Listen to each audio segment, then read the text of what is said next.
ایک مرتبہ شاگردوں نے استاد سے پوچھا، پیراڈاکس سے کیا مراد ہے؟ مغالطہ، اس سے کیا مراد ہے؟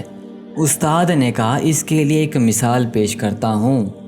دو آدمی میرے پاس آتے ہیں، ان میں سے ایک صاف ستھرا اور دوسرا گندا ہے۔ میں ان دونوں کو مشورہ دیتا ہوں کہ وہ غسل کر کے پاک صاف ہو جائیں۔ اب آپ بتائیں کہ ان میں سے کون غسل کرے گا؟ شاگردوں نے کہا کہ گندا آدمی غسل کرے گا۔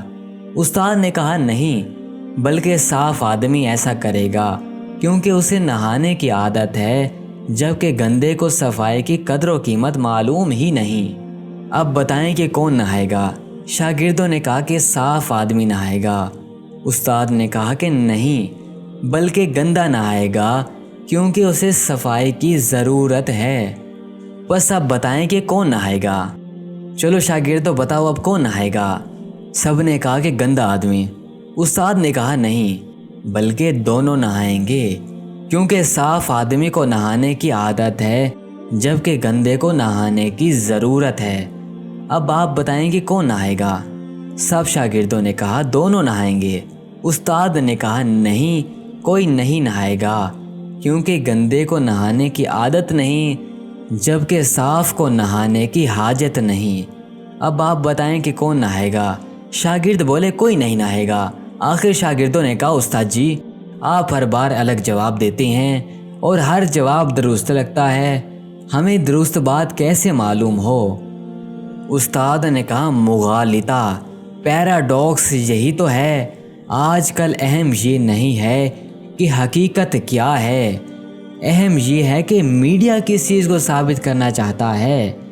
اب دیکھیں، ایک جو سادہ سا آدمی ہوتا ہے، وہ فیس بک چلاتا ہے، اور اگر وہ کوئی پوسٹ پڑھتا ہے تو وہ اس پر 100% یقین کر لیتا ہے کہ یہ اس نے ایسے ہی کیا ہے، جیسے کہ بہت سارے علماء کرام کے خلاف پروپیگنڈا کیے جاتے ہیں۔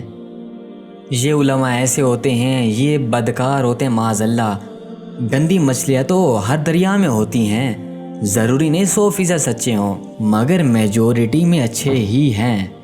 لیکن میں آپ کو یہاں پر یہ بات سمجھانا چاہتا ہوں کہ آپ میڈیا کے چکروں سے آزاد ہو جائیے۔ جب تک آپ کوئی بات مستند ذرائع سے نہ سن لیں اور آپ کو اس بات کی خبر نہ ہو جائے، تو تب تک اس بات کے بہکاوے میں مت آیا کریں۔ اسی لیے قرآن مجید میں جس کا مفہوم کچھ یوں ہے کہ اگر کوئی شریر تمہارے پاس خبر لے کر آیا کرے تو تم اس بات کی تصدیق کر لیا کرو، وگرنہ تم کسی دوسری قوم کو نقصان پہنچا دو گے اور تمہیں بعد میں پچھتاوا ہوگا۔ امید ہے میڈیا کے چکروں کی سمجھ آ گئی ہوگی۔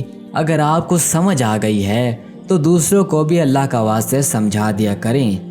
فضول قسم کی باتوں پر بحث ہو رہی ہوتی ہے، سنی سنائی، جس کا نہ سر ہوتا ہے نہ ہی پاؤں ہوتا ہے۔ جب تک مستند ذرائع سے خبر نہ سنی جائے تو اس کو آگے نہ پھیلایا جائے، اور میڈیا وہ پیش کرتا ہے جو کہ وہ پیش کرنا چاہتا ہوتا ہے۔